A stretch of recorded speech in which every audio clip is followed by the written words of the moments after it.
Ladies and gentlemen, good morning. Thank you for joining us. Would you like, please, to take your seat for the two panels that we will have this morning? And I'm happy to invite our panelists to join.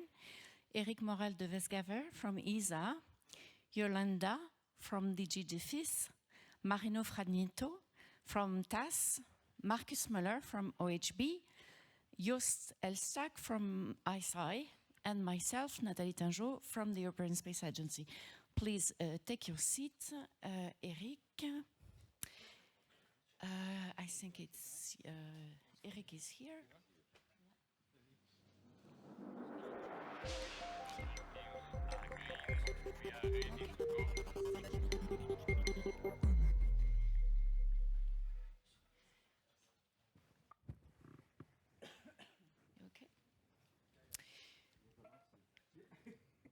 So, welcome to the International Space Cooperation session for this second day of the European Space Conference. We will have two panels this morning, but no keynote from Mrs. Margrethe Jager as initially foreseen. So, for the first part, we have 5 distinguished panelists with us, and we will explore 3 themes very much connected to diplomatic economy, in fact. And for those who have attended the sessions yesterday, you see that it is very, very much timely as a discussion. So the 3 themes are the importance of the public-private continuum for international cooperation, how to deliver value for Europe and its citizens through international cooperation, and how public action can evolve to support private actors internationally. And you see that we have panelists from institution and panelists from the industry so that they can have an exchange on this public-private continuum. So thank you very much for your availability. I'm very happy to have you today. So let's start with the first theme, the importance of public-private continuum for international relations. I think we can all agree that international cooperation in space cannot be achieved only by public actors or only by private actors alone, but they need to interact and they have a complementary role, and this is what we will explore in this first theme. So how can we achieve this together? This is what we want to know. My first question is for you, Jolanda. How does EU public action create the political trust and framework condition that allow European industry to engage internationally? Good morning and happy to be here today. Of course, I think the question you ask is very relevant. We talk about the EU, it's not so much only space.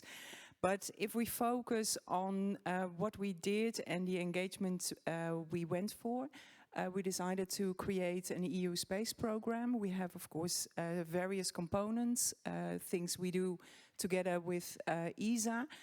And I think it was an opportunity for EU industry to showcase what it is capable of. And it turned out to be that it is capable of a lot of things and very good things. And we heard yesterday already, of course, our commissioner, but also other speakers about how well EU industry delivered. And actually we have state-of-the-art components nowadays. And that actually was an opportunity, and I think taken up by EU industry, to really showcase what it is capable of. So an excellent way to promote the good industry we have here, the technologies we develop. And in that sense, I think the promotion really came as a second step further to third countries, where we were able to support EU industry, for instance, with rolling out its technologies also in other parts of the world. And one of the examples is, of course, EGNOS, one of the program components we hear not a lot about today because it's not so big and not worldwide. But it's one of these examples where we have managed to now, for instance, in Africa, a system which will be based on EU technology. So I think in that sense, it's a bit of an opportunity for EU business on the one hand, and then really with the support from us, but much more their capabilities, their indeed promotion, which leads then to a rollout also in other parts of the world. So I think in that sense, our investment and work together really made the opportunity for EU industry to showcase what it's capable of. Indeed, thank you very much.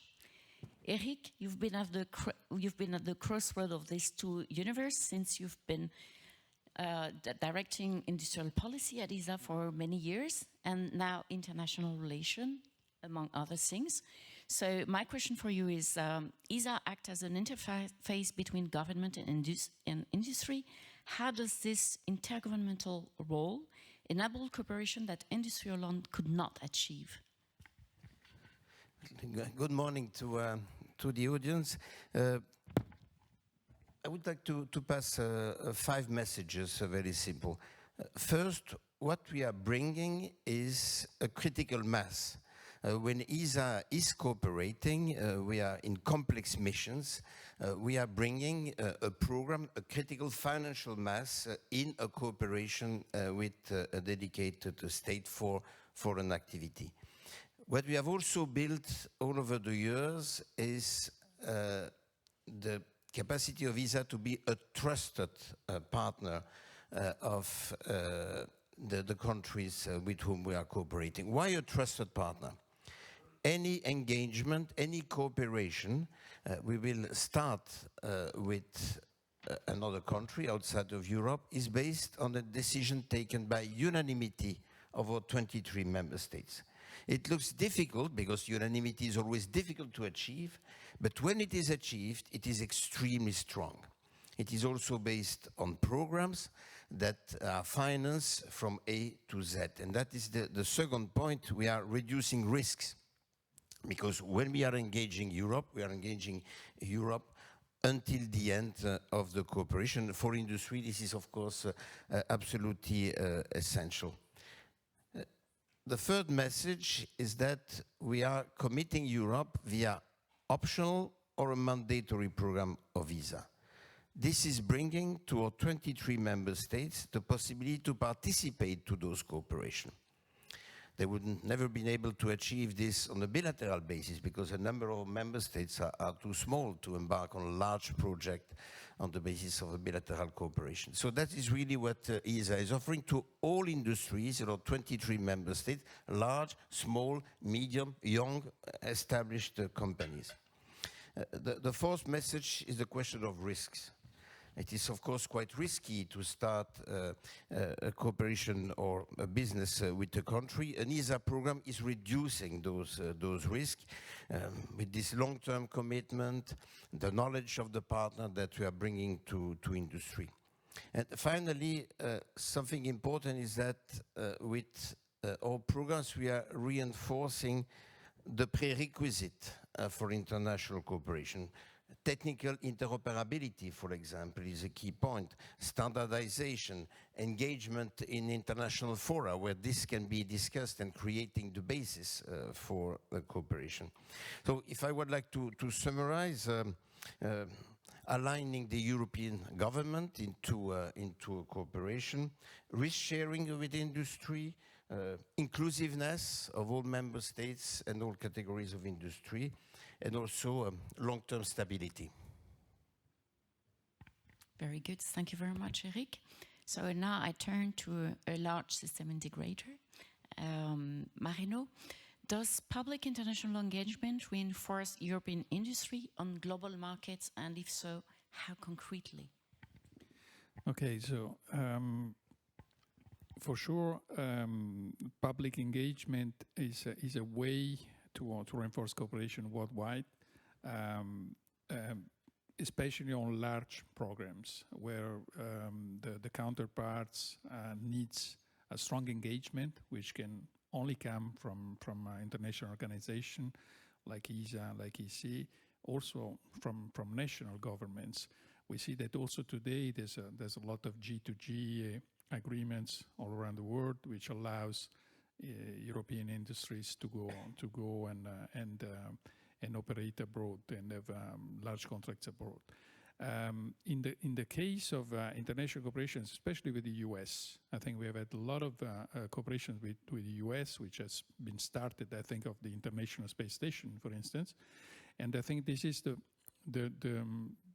most important example of how our company has been allowed to win business in the US thanks to the cooperation with the US and the International Space Station modules, and also from national engagement from Italian governments in particular with the US. And we have won a lot of business in the US with currently commercial operators and space stations. We have contracts with Axiom, we have contracts with Voyager, we have contracts with Northrop Grumman. We have provided 24 modules to the International Space Station, to the US cargo system, which is a big win for European industry. And of course, all this would have not been possible without the cooperation which has been initiated by Iceye and by our governments. And as I said, I see more and more the trend that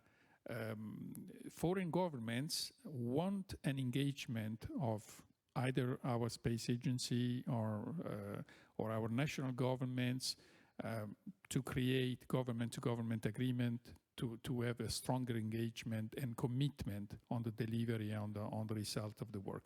So for sure, public engagement is at the basis of this strong cooperation and helps us to win business abroad. This is a very strong, powerful mean. Thank you very much. So now I turn to Markus. And apologies, I see that the pictures are not fully corresponding. So, but okay. Apologies, I'm not responsible for that. So, OHB, my question to Markus. What obstacle does European public institutional backing help alleviate to engage in large international cooperation projects? Good morning to the audience, and thank you for the question. Look, we're a company that has to build a strategy how we're going to do the next 5 to 7 years, and then we'll have to basically decide: do we stay fully European or do we venture abroad? And venturing abroad comes, with cost risks, long-term investment. And as you know, and I think, we will all look at the numbers anew, we are operating in an institutional customer market. I mean, yes, there is, commercial space, but if you're going to look at the market itself, it's driven by institutions. And I think institutions are always, best addressed also because the governments are, talking to each other, and there's a long-term, strategy between, geographies. So we'll really look at this and then say, what is worth our investment? And if I see the European Union, if I see Iceye, for example, as my main customers, I would invest where my main customers, want to go and invest, right? And so I'll look really at the policy that's being set in the programs to say, where do I have to position to serve, the intention and strategic ambition of my customer. So very important to have that as a clear path. Some European nations have been very good at this, for many years. France, Italy. I think this corporation can also project the power, and we don't like to talk about it, but I think Europe is a very powerful player, and the technologies that we have developed, and the programs are, I think, a token of exchange and fostering some of the new bilateral relationships that we build. And I want to mention one thing that is important to us too, is that the free trade agreements that are being negotiated by the EU are an important complement to what we do, with our main customers, because that helps us to have a secure transaction, between either the institutions or the partners that we have, and specifically, New Zealand have been part of the EU travel actually to look at the relationships we can build and how we integrate space capability from New Zealand and also India. Those are things that we really look at to have that as a secure framework to then do the transaction in the framework of ESA and the strategic intent of our customers. Yeah. Thank you very much. Now I turn to the representative of the SME, which is growing and growing. So Iceye has delivered sovereign satellite system to multiple European nations already in quite a short time. So how have European institutional framework enabled that speed? Where gaps remain, according to you? And how important is this for grasping opportunities internationally? Well, again, thank you for the question. Thank you for having us. Indeed, I think I'm in the SME seat for the last time. I'm hoping next year I can maybe move up a seat or two to see how things are from that perspective. We need to put on the tie. That's true. Yeah. You'll have to help me. Yeah. Thank you. Sorry, lost my train of thought there. So, I mean, as you said, the company is growing very fast. And I just want to make sure I mention that I fully agree with your statement in the beginning, like we need each other, the public and the private.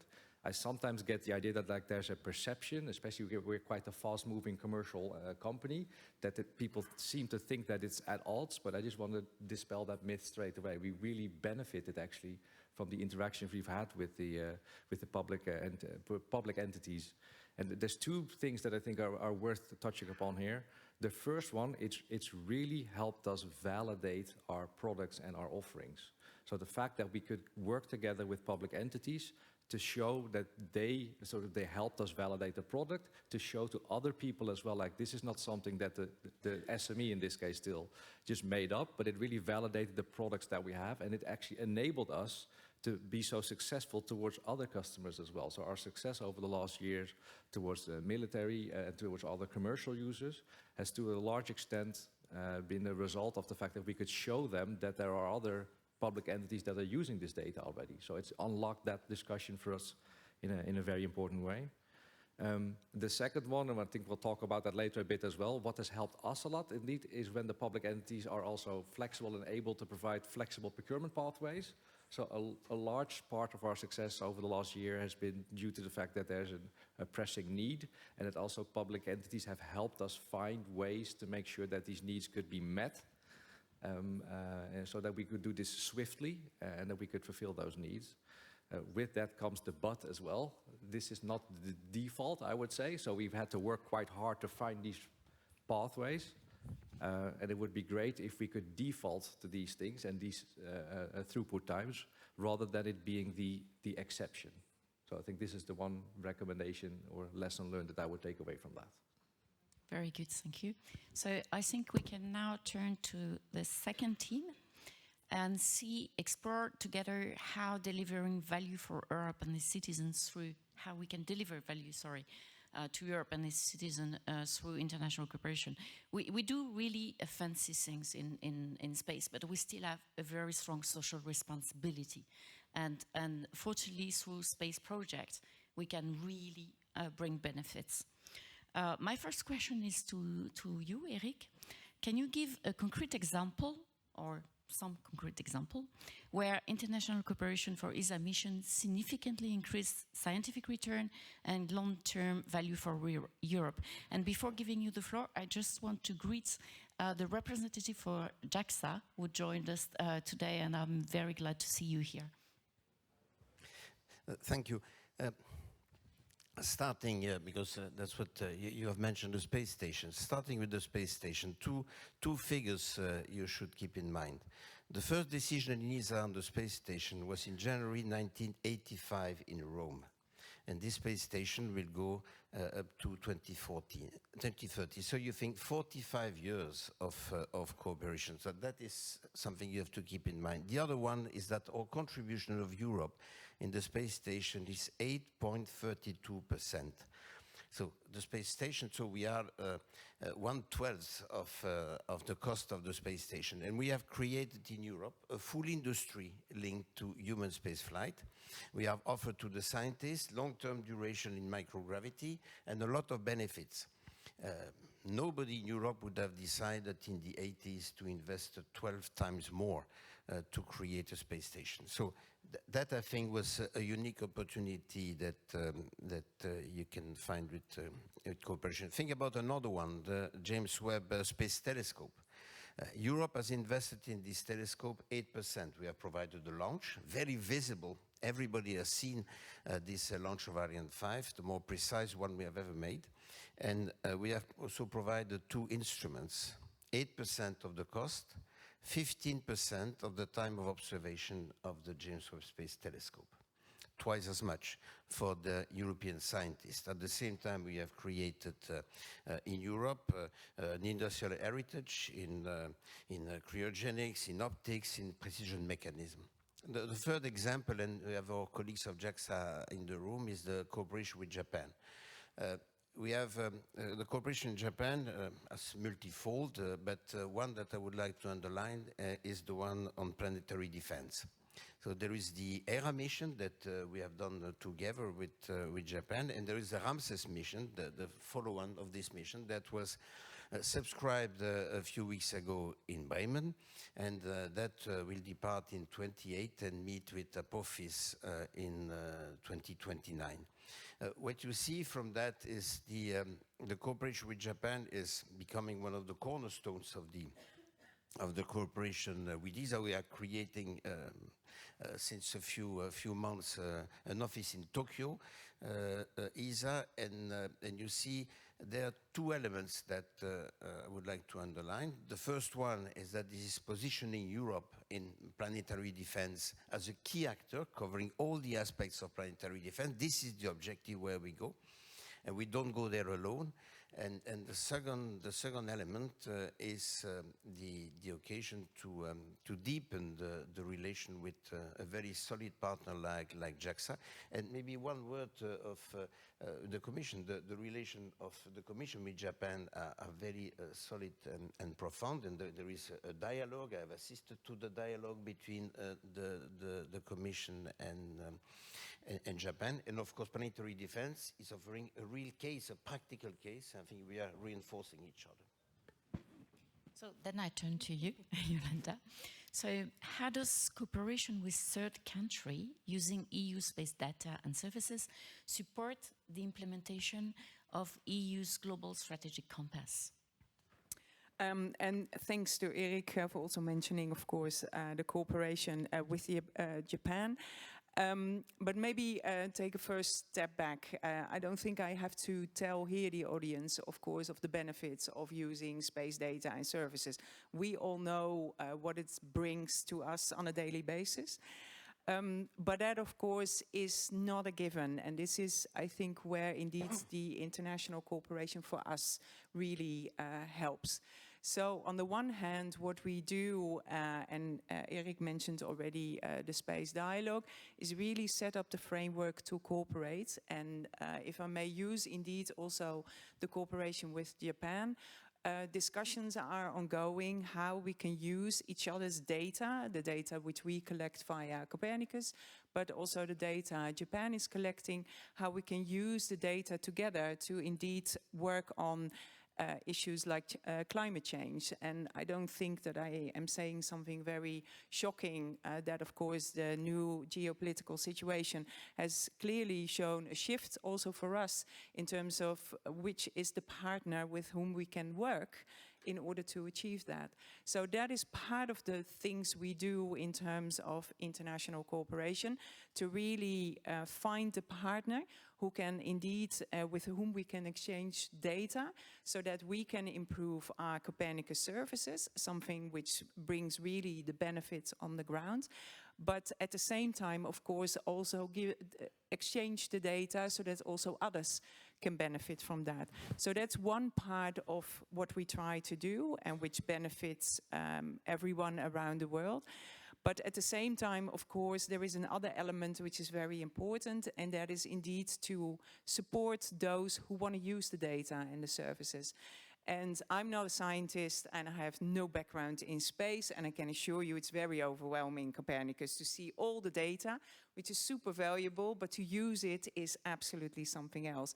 So there is, of course, an element where we also work on to have the capacity building.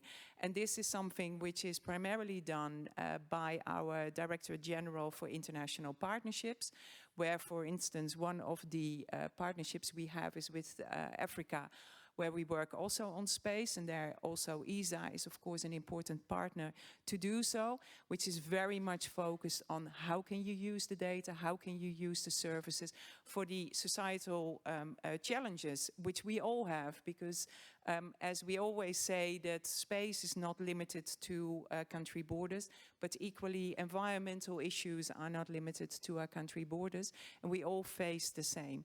So I think there are two elements in this, and I think for us the international cooperations are very important to indeed enhance also our own components and services which we deliver for the benefit of our citizens and businesses. Thank you very much. And now I turn to industry. Markus, do you see some cascading technology spin-off out of this international mission and partnership? And to which extent this strengthens Europe's industrial base beyond space? Yeah, I think, you know, the example that was given on planetary defense is an interesting one, because if you're going to look and you know, put up all the missions that we've done, the reason why we were able to fly Ramses that quickly, actually, is that we used a pretty solid industrial approach, rebuilding, you know, the same vehicle over and over again, you know, but for different purposes. So I think it's and that becomes a token of exchange, as Eric said, you know, to cooperate with Japan and others. So I think there's a direct asset that we created in Europe over this international corporation that we can then exchange, you know, in relationships with other countries. I mean, that's just, I think, one thing.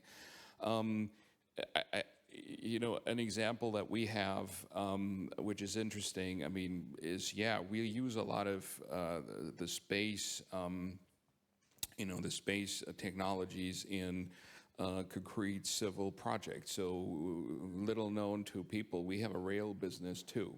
And the encryption of data between now the digital signals and switches, as well as, you know, shielding the data centers that you have now sitting next to the tracks to pilot that, you know, that has incorporated space technology. So the encryption is everything we learn on satellites, okay? And then the shielding the data centers by the tracks have actually electromagnetic and radiation shields, okay? So you cannot attack them from outside. So there's a direct, you know, link between the technology of space and what we're currently do to improve, you know, passenger services in Austria and Germany and also in France. I mean, just to you know, give that. But I think more importantly, if it comes to international cooperation, I think the benefits to our citizens as well. I want to do one thing on, you know, one example from the defense industry. I think the defense industry, you know, because it was always, you know, local money that was spent, has somewhat maybe invented or practiced the concept of offsets. So if you're going to exchange, you will also create, you know, jobs or a new technology base in the other country. And maybe I'll put that out as a provocative statement. I think we've been a little shy on the space industry to use these kind of things.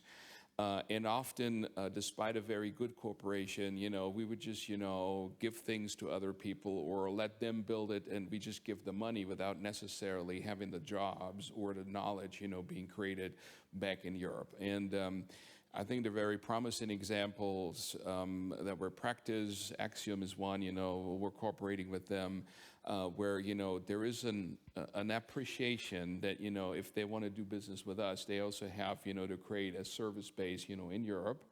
But we should be a bit more, I would say,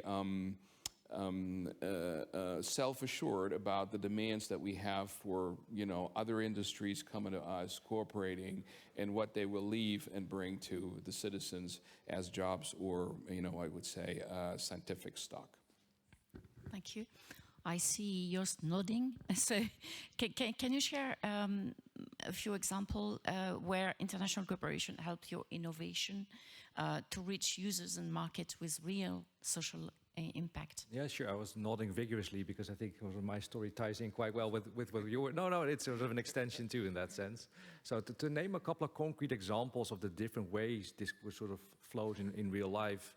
Like today, EMSA is using our data to make sure that the EU Coast Guards and all the users there can monitor illegal fishing, pollution, and all these kind of things. So that's sort of a collaboration that's based on the data side. Last year, we signed a contract in Portugal, which was actually signed with a company, a JV called CTI, which was part government, part industry there in Portugal as well, where we could make sure that our technology can be used to the benefit of the Portuguese users in the end as well. The year before, we signed a contract with Iceye in Greece, also quite a special setup, where then the Greek government, through the Ministry of Digital and Iceye, then unlocked the ability to start a data capacity service there. So again, that's a different type of model through which we can then make sure that we can deliver the benefits of our products. And I hope most of you saw that at the end of December, we signed what I think is the biggest new space deal ever with a joint venture we have with Rheinmetall, where through that mechanism, we're actually now serving the German Bundeswehr, a clear defense user, of course, and making sure that they can benefit from our type of technology as well. So I think we've been quite flexible in the different ways that we can make the most out of these type of different cooperations. Thank you. So now I turn to Thales. How does this participation in international cooperation projects help your industry to position yourself in non-space markets? Okay, so Thales Alenia Space is a space company. Of course, we have two shareholders who are Thales and Leonardo, who are involved in a lot of non-space activities. So our main focus is to remain in space programs, space activities.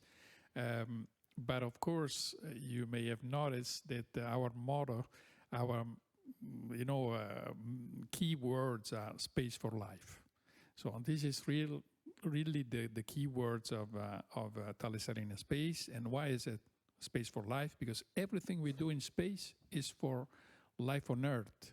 We're not doing things in space just for the sake of space science or whatever. We want and we have a big return on our life, on improvement of our life on Earth. However, of course, all the applications we have, we were talking about, of course, observation. That we and our mother companies, especially Thales, in observation, we have huge capabilities, also improved by artificial intelligence today, and we have a lot of applications which are used not only in defense field but also in agriculture and other common activities on ground. We have, we go back to the space station, we have a lot of applications which are starting now in space, and we're working with a lot of companies which are not space companies, involved in agri-tech or agri-food or biotech or pharmaceutical experimentation in microgravity conditions. So we see a lot of bridges built between our space activities and ground activities. As I said, we're not going to be involved ourselves like, as Thales Alenia Space in all these activities, but we have a lot of return and a lot of opportunities which are opening for non-space activities thanks to our activity in space. Of course, communication is one of the most logical activities we do that there's a tangible return and a tangible effect on what we do on ground, either for military or for civilian purposes. Okay, thank you very much. We've heard already some recommendation from the industry to the institutional partners between lines or clearly clearly stated. But let's explore the future indeed further and see what can be improved to further support the competitiveness of industry internationally. So my first question is to you, Jolanda. So you mentioned the EU space dialogues already, but so far to my knowledge, they are quite focused on cooperation in respect to EU space program components like Galileo and Copernicus. How do you see this an evolution addressing more market access, fair competition, industrial cooperation in supply chains to ensure that these frameworks really contribute to the competitiveness of space industry? Thank you for the question, because I think it's a very relevant one. I think it's one of the things which in every panel comes across the new geopolitical situation. And I think not only do we face threats, but we also have to be honest that, of course, partnerships which we took maybe a little bit for granted have changed considerably over the past year. And in that respect, I think that we have some thinking to do as well, indeed, as to what do we want to do now next with our space dialogues. And these dialogues have always been in a very positive atmosphere, don't get me wrong. And I think the intention is also to keep it like that. But the reflection maybe needs to be like, okay, what can we get more out of it instead of only, indeed, a bit of the giving what we do and what we do very well. And I think in that sense, good elements in that respect. And of course, we are also driven, I think, not only in terms of our space programs, but also, of course, the strategy which is designed for the EU. So who are new partners? One example is, of course, from Monday, the trade agreement with India, which is, of course, indeed a new partner also for us in space. Now, we've taken the first steps with the space dialogue with India, which is not the typical, I would say, type of dialogue we have with the like-minded, like Japan or the US in the past. So this is much more focused on, okay, the different things we do and how can we indeed support one another also in terms of industry. So what are the additional things we do? Because we also see in the EU the challenges we face. We have shortage in raw materials. We have issues and vulnerabilities in our supply chain. So how can we use, for instance, a space dialogue to address these elements as well? And I think we need to reflect a little bit in how we could use this more strategically, and then also have it as an element for business to step in and to make use of the very positive contacts we have to indeed also engage with third countries, whether that is at government level or maybe also business-to-business opportunities. So I think for us there is some homework to do to reflect and to see how we can better make use of the frameworks we have. Thank you very much. I turn to Eric now. You have impulse since you took your new responsibility, a diversification of partnership in ESA. So how our mission or partnerships are helping the competitiveness and the attractiveness of the industry, and how can this be improved in the future? Not an easy question, but I would start with a figure. You have heard during the conference how much the space market is booming and growing. But one figure we should also keep in mind is that 20 years ago, 60% of this market was accessible for European industry. Today, this percentage has been reduced by half. It's something like 30% of this market that is accessible for European industry. Of course, the market is bigger, but I think this is something we should keep in mind. And cooperation should be also a tool to increase the size of the accessible market. Also, this is calling for more competitiveness, a reinforced competitiveness of the European industry. ESA is now 51 years old, and when you look at the convention of ESA, you will see that we have to put in place the space program supporting the competitiveness of industry. And so that was something really in the DNA of the agency, and CM25 being a good occasion to propose a number of programs that have been very highly subscribed exactly in this purpose to support your competitiveness. But now to go back to the priorities of ESA, you are right. We are really trying now to diversify, and I think we were right. When you look at the last 12 months and the change in the world, I think it's good not to put all your eggs in one basket, but to diversify our cooperation. We have done that by deepening cooperation with long-standing partners. I was speaking about Japan. With Japan, we are cooperating since long, but now we are really deepening this cooperation in what Japan are calling the big cooperation with Japan. I repeat, we have opened this office in Tokyo, and we have a lot of new projects. But we are also diversifying. You were speaking about India. In India, we have signed a letter of intent with ISRO for cooperation in the domain of human space flight, which is totally new. You know the projects of India to create an Indian space station. This collaboration could be something of interest on both sides. We have things to offer, elements that we are developing today that we could offer in such a cooperation. But the thing about Australia is willing now to become an associated member of ESA, like we have Canada. So this is also an opening, and it's showing also, we have to keep in mind the attractiveness of Europe today in the world. I can speak about South Korea. We are cooperating now. We have signed an agreement with South Korea for space weather, for navigation, for Earth observation. Maybe if I can summarize that in one sentence, that in fact we give European industry a seat at the table. That is the objective, to give European industry a seat at the table in major global mission.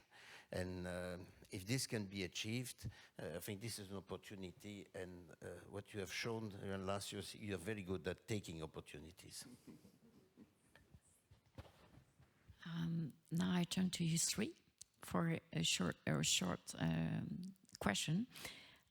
Someone in this audience told me one day that the long-term plan of ESA is a letter of industry to the Christmas father. So now let's turn to New Year wishes. What would be your New Year wish that you would like to address to the institutional organization present?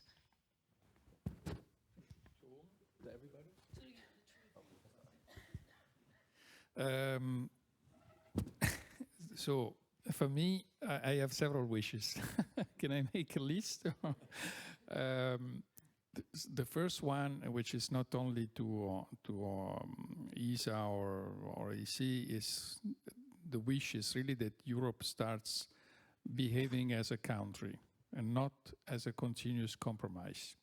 Because the problem we have in Europe, which affects our competitiveness, is the fact that we always have to build compromises on everything. So we have to act as a country, not as a compromise. This is the first thing for everybody, not only for institutions, but also for industry, for national governments, for everybody. And the second one, I think Joseph Aspaker talked about this yesterday, and I appreciated a lot this in his opening speech, is that we have to reduce the bureaucracy. And this has to come from institutions, mainly, because I think that, we need a streamlined governance, we need fast decision-making, and we need, as I said, an overall European united approach to things. We have to go faster. And this is the main thing to achieve competitiveness. I can stop there. I think the other wishes are less important than these two. then I'll pick it up on the fast bit, because if there's one thing that I think we should work more on is how can we go faster in the terms of the procurement path that I talked about earlier as well. So I think what's not stopping us is we've got enough money in Europe, we've got the capabilities, we've got the vision and the companies to build these things. So what's stopping us from going a little bit faster? Maybe to illustrate that, like our innovation cycles are 12 to 18 months. If you look at Ukraine at the moment with the drones, they're measured in weeks. So what we sometimes struggle with is if we're procuring things towards the end of the 2020s and flying stuff in the 2030s, I don't really know what tech I'll be flying by then. I mean, we're on our 4th generation now. It'll be like Gen 8. So what's stopping us from doing stuff with Gen 5 and Gen 6 in the next couple of years already? That would be my top thing on the wish list. I think that there's a kudos to Iceye that I have to make, which is, we in Europe, we always had less money than maybe the United States. But, throwing money at a problem is never, the solution. And I think that Iceye has helped the European industry to build very performing systems at a much lower price point than, in, let's say, the United States. So let's make sure that all the great money that's now on the table, which I think is fantastic, that will continue, through the management of Iceye and the programs, we keep that, let's say, friendly pressure on the industry, and I'm welcoming that friendly pressure so that we continue to deliver great performance for, a good price point. I think there's one thing, if I had a wish, is we really need to take care of the supply chain. A lot of things we as companies can manage, and also in the bilateral relationships that we have with our institutional customers. But I think the one thing that we really need help is, how do we build the supply chain, not only in resilience, but with the money coming on the table, right? In Germany, on the Iceye program, with the EU programs, that we don't even have really looked into, the requirements for building physical things, and we're building physical things still, okay, is huge, and we should, really orchestrate, the ramp up of the supply chain that we need to accomplish these programs. Okay. Thank you very much to you all. Maybe I could also pay tribute to this professional association that are playing an intermediate role between the institution and the industry. That is very important as well. So they were not represented in this panel, so I wanted to add this. So thank you very much. It was very interesting. We have some homework, I think, for the future, but let's hope for the best. And again, I'm personally involved in international cooperation, and I think it's truly important. And you helped to demonstrate it today. Thank you very much.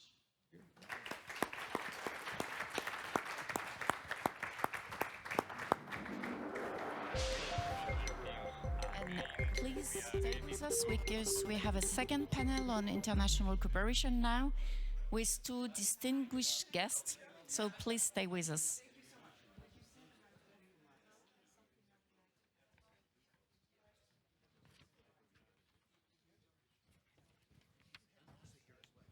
Sorry? I'm sorry. Well. My apologies. I didn't see you. My apologies, really. We haven't met formally. I've been working with Charlotte a lot, and of course, Alex. I'm Greg. Sure. I'm Nathalie. Very good to meet you. What do you support in terms of external relations? It's more the Indo-Pacific region. Okay, all right. My last 10 years, we're working with Japan and Asia and stuff like that. I did the rover agreement in Japan, so this is a shift for me. I'm learning Europe. But really, my apologies because I haven't seen you. It's okay. We haven't met. Yeah, sure. My actual colleagues are friends of mine as well. Yeah. Bonjour. Listen. Okay, nice to meet you, madam. I'm here for international collaboration. I'm from another space called test validation R&D, and started oriented in the space activity. Okay. Space solar power. Okay. Please take my Thank you very much. Okay. I started. You will check it. Okay. Thank you very much. Thank you so much. I have my cards. I will give it to you. Okay, very good. Ça t'allait? Bien sûr, rentre bien. Bon, il y a eu un problème avec la photo apparemment. Oui, c'est vraiment dommage.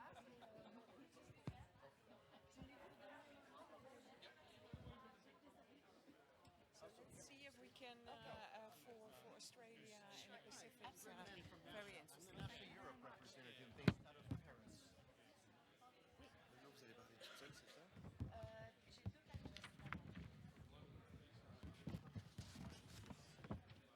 deux panélistes. Non, ça a sauté. J'ai les deux panélistes directs.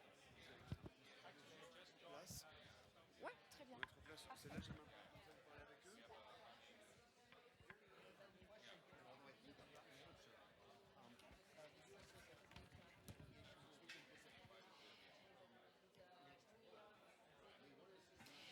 So, may I invite Erika and Phil to join me on the stage?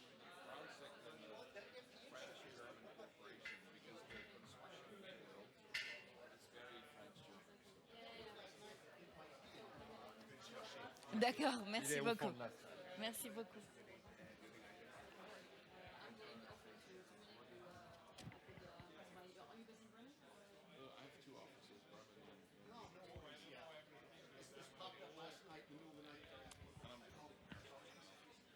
Thank you very much. See ya. It's fun. Thanks for having me. Yeah, just shoot me an email.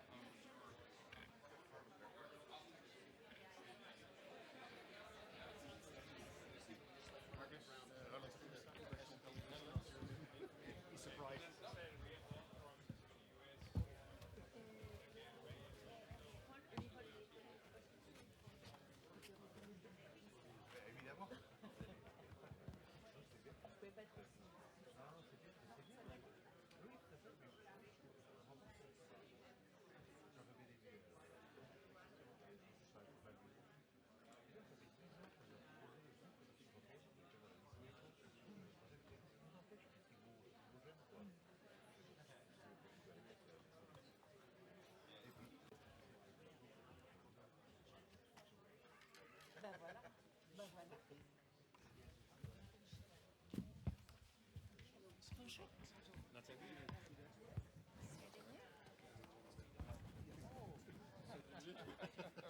Okay. Nice meeting you. Would you please sit? Yes. Okay. Bonjour. I'm Ahmed, ISRO representative in Europe, Okay. Paris. Nice meeting you. Sorry, I didn't see you. Otherwise, I would have mentioned you. You're perfectly fine. Okay. So I'm in touch with Jeremy, and I'm supposed to meet sure, Alex. Sure. That's very good that I meet you because I've met your air Tushar. commander. Okay, Air Commander Mr. Rangachari. Yeah. Yes, perfect. And, but we talk afterwards. Yeah. Please. Hello. Bonjour. Bonjour. Nice meeting you. Nice meeting you as well. Please have a seat. You can sit here.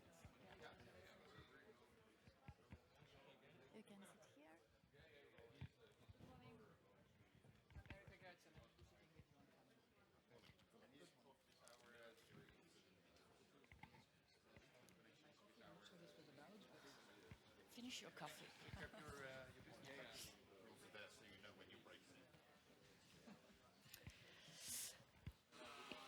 Good morning to those who just joined us, and thank you to the other for staying for the second panel.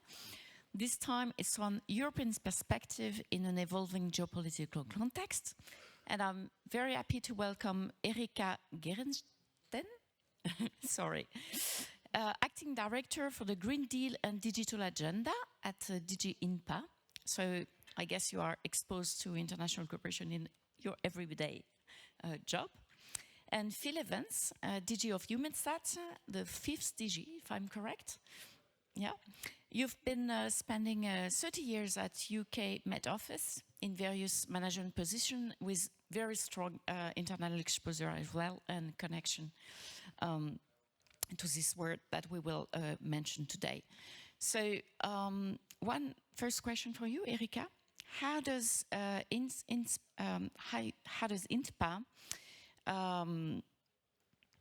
its cooperation on space going forward in the current rapidly evolving international dynamics? Thank you. Yep. Thank you very much. Good morning. Very happy to be here with you, Phil, and for this conversation. Really good to have the opportunity to talk about international cooperation in this space environment as Clearly, we are living in a world where the very strong and fast evolution in this area, but also a space and where we as Europeans play and want to play and to keep playing a very important role. We, the European actors, are still a major global leader when it comes to EU tech offer, especially in the space environment. And this is a position that is important for us to keep for the geopolitical and geoeconomic reasons that we are well aware of. It's important for us to maintain a strategic autonomy within the EU, but it's also important for us when working with other partner countries that we support them in having also their own strategic autonomy and security in their own system. So this is really where we want to come in. We want to be the European Union to be perceived, but also to be a reliable partner for our partner countries, and to present this offer to our partners around the globe, and in this our cooperation also with EUMETSAT is very important, very critical, as is with many actors. We are investing in Africa, in sub-Saharan Africa, in this sector, which again will be booming in the future. So being there with strong European actors like you in this field is very critical. So I turn to you, Phil, now. How important is international cooperation for meteorology, and how EUMETSAT is evolving to take into account the volatility of the global context that you just mentioned? Thank you, and just say thanks for the opportunity to speak at this panel on partnerships, which is, I mean, as I'm about to say, I think is absolutely crucial. I mean, just to set a little bit of a context for weather and climate activities, it's very obvious to say, and it sounds a bit trite, but I'll say it anyway, if weather and climate doesn't know any national boundaries. An air mass that's sitting over the east coast of the USA will be sitting over Europe in 2 or 3 days. So providing adequate and competent and accurate forecasts and warnings is critically dependent on international cooperation. The World Meteorological Organization, which is a UN specialized agency that coordinates weather services, has done a fantastic job over decades in ensuring that cooperation exists. And there are plenty of occasions, for example, when countries that are formerly in a state of conflict continue to exchange data. So to answer the question directly, for weather and climate, partnerships, exchange of data, exchange of understanding is absolutely fundamental. And actually, modern forecasting and warning can't be done without international partnerships. In terms of EUMETSAT's perspective on this, international partnerships are incredibly important to us. The exchange of data, the exchange of satellite data. And there are big agencies in the world that acknowledge they cannot function without the international exchange of satellite data. It's that crucial. And we coordinate and manage satellite data exchange in Europe. We have extremely strong relationships with the US. We have extremely strong relationships with China, India, South Korea. I think how we're adapting to the situation is actually, we already know international partnerships are important, but I think we're recognizing that they really, really are important, and putting more effort into the partnerships we have, broadening them, strengthening existing partnerships where we can, looking for new partnerships in all sorts of areas. And you have to acknowledge that the landscape of partnerships shifts and changes. We may be going through a fairly dramatic shift at the moment, but there's always been shifts and there's always been changes. And I think that's an argument for having a broad base of partnerships globally. One final point to mention, which I think is important, if you're serious about international partnerships, you have to have something to put on the table. EUMETSAT does. It's the or one of the leading weather satellite organizations in the world, and that allows us to build these partnerships. And I think that's a huge strength for Europe, not just in weather and climate, but in EO, through Copernicus, in other areas, that we bring something very important to the table. And that's a real facilitator of partnerships. Thank you. Thank you very much. I greeted the representative of JAXA earlier, but I saw at the break that we also have the representative of ISRO in the room and the representative of NASA. So really, we have our partner with us, and maybe others. Let me know afterwards if you are here. One of our DG was saying that cooperating, especially in Europe before, is like dancing with an octopus, because you have many things to address, many partners to address. Some cooperation are easy, others are more difficult, and it's not always the same that are easy and difficult. So, and now I get the impression that some organizations that were European by design are getting more and more international in a way. So I guess we need tools for that cooperation. To create the trust, to create the dynamics, and to stabilize it in the time. So, Erika, what programs or tools does INTPA offer concretely to support the engagement of the private sector also, and private actor in the space cooperation? Yeah, thank you for the question. I like the image of dancing with an octopus. That sounds interesting as a concept. And indeed, it really also is a very good image in that it shows that this is a complex environment that we are engaging in, that we are working in, and it really requires all actors to work together. And it's indeed a multitude of actors. So from our side, as the European Commission, the main strategy, the main strategic entry point that we have to engage in this field and in others is the Global Gateway Strategy. So the Global Gateway Strategy is the EU external strategy for investments throughout the world. So it's a global strategy meant at developing a strong European offer in different fields in different economic environments and fields, including this one. Through the Global Gateway Strategy, what we are aiming at is really reinforcing and creating this European offer, and here specifically a European tech offer, and building on the European expertise, the very strong expertise, the knowledge, the technology, and offer this to our partner countries all around the globe.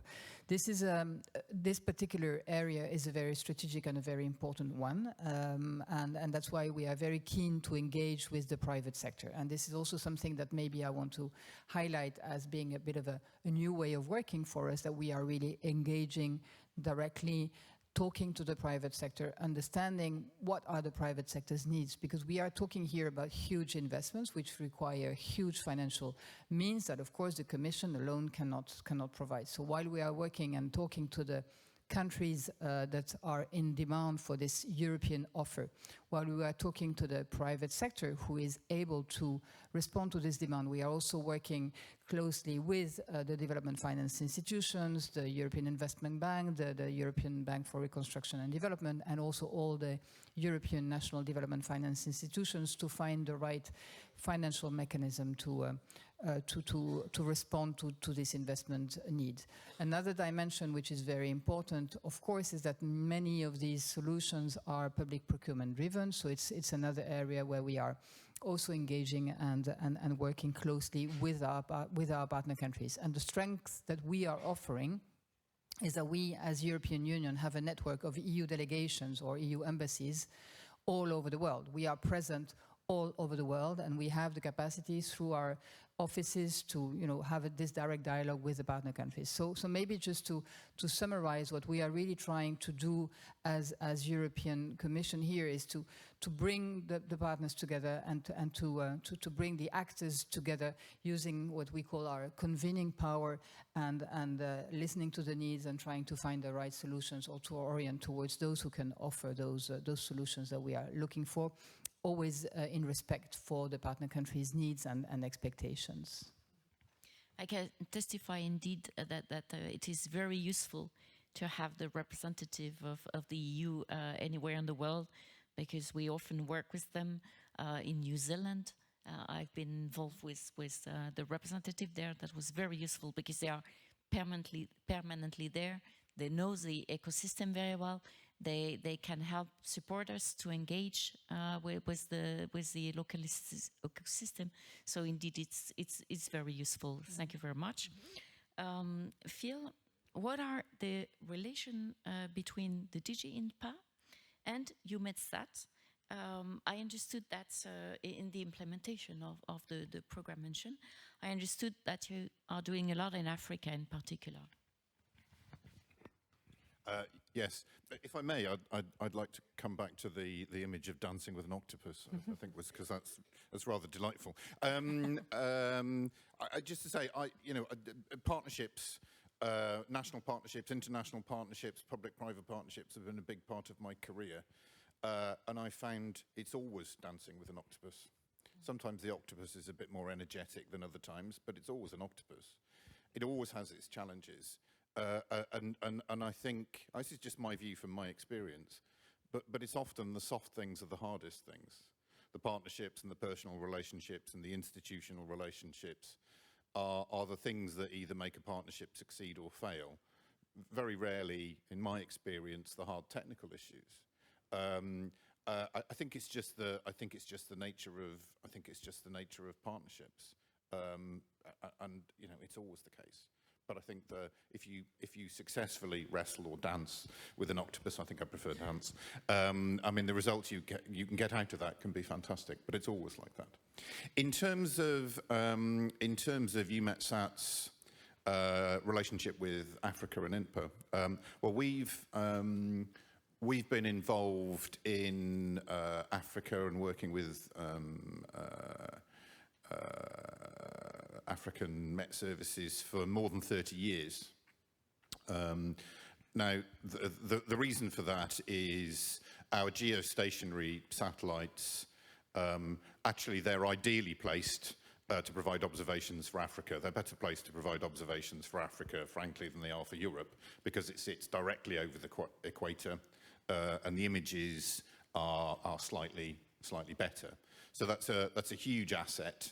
It's a huge asset for Europe and a huge opportunity to work with African countries. And generally what we've, over years, what we've been trying to do is to make sure that African Met Services have access to the data, the ability to ingest it, and that still remains one of the biggest problems, some fairly basic technology capacity issues. And then actually the skills and understanding to exploit it in a wide range of areas. We've worked with INTPA in Africa for more than 20 years, and I think that's been a hugely productive relationship, and I think it's really had concrete benefits to African institutions.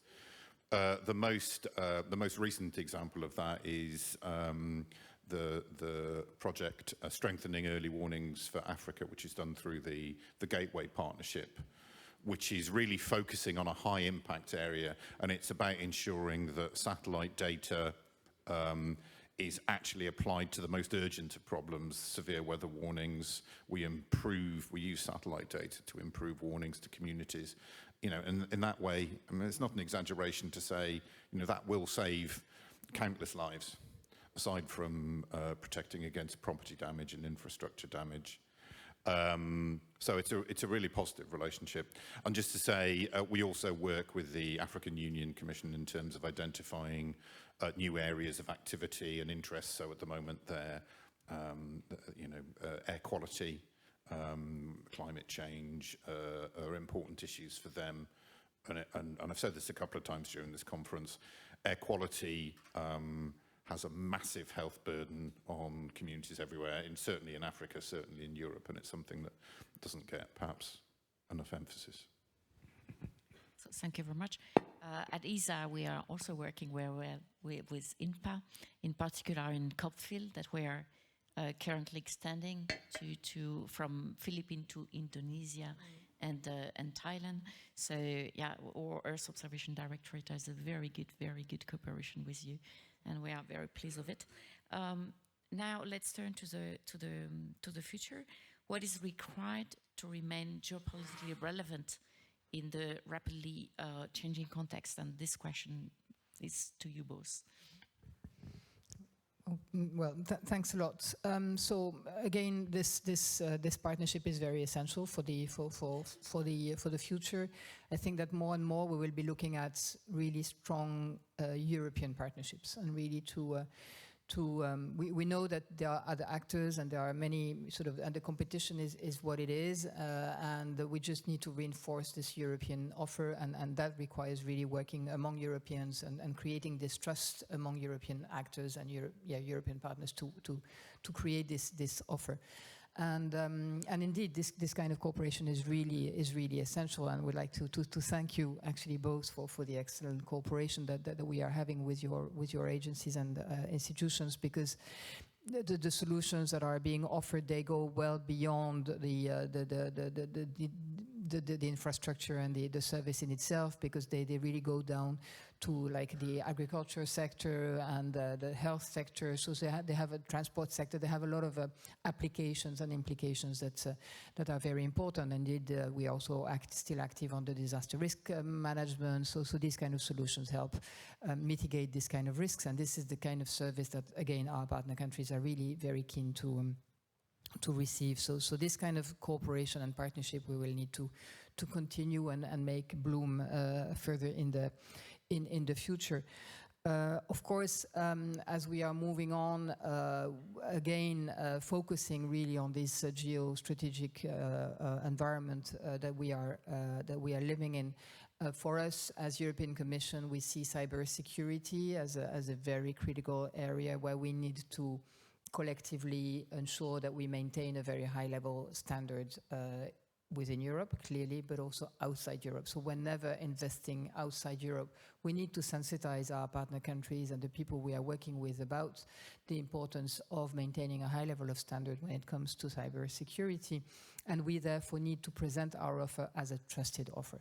And I think that this is really what the part of the EU offer that we want to put on the table is this trusted offer that we are a reliable partner and also can be a trusted partner. And this is for us because we have a strong regulatory framework in Europe, that we are reinforcing the regulatory framework within the EU on these aspects, because this really will count for ourselves, for our citizens, but also for the offer that we can provide outside. It's a very challenging environment that we are facing in this, but I think that for us as European actors, it's very important that we again maintain a very high level standard on this. And when it comes to the partnership dimension, to come back to that, I just wanted to highlight again the way we work. We have the D4D hub, which is the digital hub where many member states are also involved, and I would also like here to emphasize the role of our member states in this environment. Each and every member state of the European Union has a very critical interest in this field, some with more importance than others, depending on the capacity, the tools, the private sector actors. But bringing together the European member states around the private sector actors is something that we want to do more in the future, and creating these connections between the different actors. And then the third thing that I would like to point is, of course, the AI dimension and how we can actually leverage more on the AI potential in these areas, which thinking about the African continent, for example, there is a huge potential for leapfrogging on many investments using AI tools, and I think that there are areas already where African countries are ahead of us when it comes to using e-governance, digital tools, etc. And I believe that there is a, for us also potential to support this leapfrogging dimension on the African continent even more. The future is there. The market is there. Demography shows this is really where the market will be in the future. So it's really important for us to position ourselves as being able to invest the African continent. We are geographically well located, as Phil has explained, not only for satellites. So it's really, there is a big potential there. There is a perceived risk. We know that. But what we are trying to do as European Commission, DG INTPA, is also to demystify a little bit the risk in investing in Africa, and to show the bright side of the potential of investing in Africa. Phil, do you want to add something? Yeah, I think there's probably three things that I think three things that are important. And the first one is, as I've touched on before, is the softer elements. I think consistency and reliability are incredibly important, and the reliability issue has become quite in all of our minds at the moment. Just as an example, we hold a user conference every 2 years in Africa, and the last one, I was talking to a fairly senior person who said, well, one of the reasons that EUMETSAT is held in quite high regard is that you've been here for more than 30 years. And you haven't always done a lot. It hasn't always been massive amounts of activity or funding, but you've always been here. Whether there's been projects or funding available for big things or not, you've always been here, and that matters a lot. And that really demonstrates consistency and reliability. And I would say, I think Europe is in a because European values our approach to things, we're in a fantastic position to build trust internationally. So I think that's really, really something that we should bear in mind. I think the second point is, again, I mentioned this earlier, is you need to bring something to the table. You need to have capacity and capability that makes the partnerships balanced and useful. And again, certainly in space, Europe is in a fantastic position, both with the weather satellite programs that we operate, with the Commission's Copernicus program. We need to retain a certain level of capacity, and I think, as you said, that's evolving. So an ability to help them with the implementation of AI and other modern developments is important. The third thing is to work in partnership. Which is what we all do with INTPA, is to bring different players to the partnership. For example, in Africa, and of course, a good example of that is the private sector, being able to facilitate and work with the private sector so that they can work in Africa. I think is very important, and certainly we do that with, for example, receiving sites and the like. So viewing partnership as a bit more multidimensional.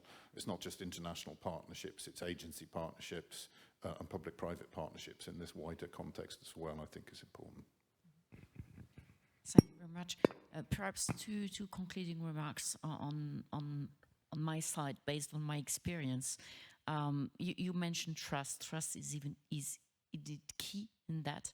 But what I learned is that in order to be a trusted partner, we have to be a credible competitor. This is really how it works. And being all together, playing all together, all parts, we have a better chance indeed to be a credible competitor to those with whom we want to partner. That's really key. And the other thing I learned is that we need to articulate all the time the different geographical and time scale. We need to work at local level. For example, we have an ecosystem at Toulouse, but we have to take care of the national ecosystem at the same time, the European ecosystem and the global ecosystem. And we have to articulate this scale all the time. And for the time scale is we have a very short political time let's say, those who are investing in space, they want to have result during their political mandate.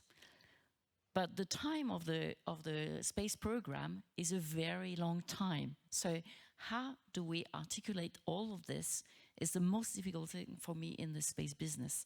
But doing it together is much easier, of course.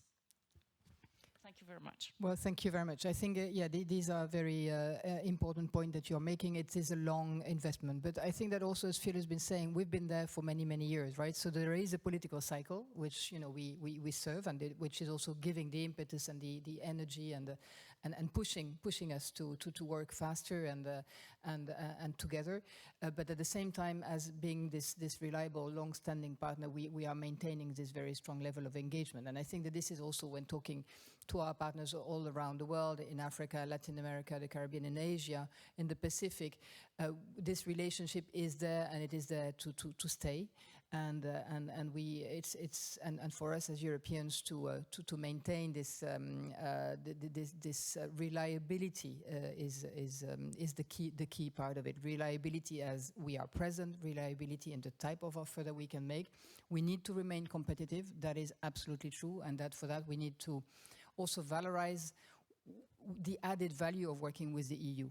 So sometimes we are perceived, you know, maybe as being a little bit slower than others, or that we are not necessarily competitive in terms of price, because what we are offering also has an added value, and this is also what we want, what we need to sell in a way, and to promote the fact that this is a European offer which brings along a level of quality that we want to sustain and to maintain over time.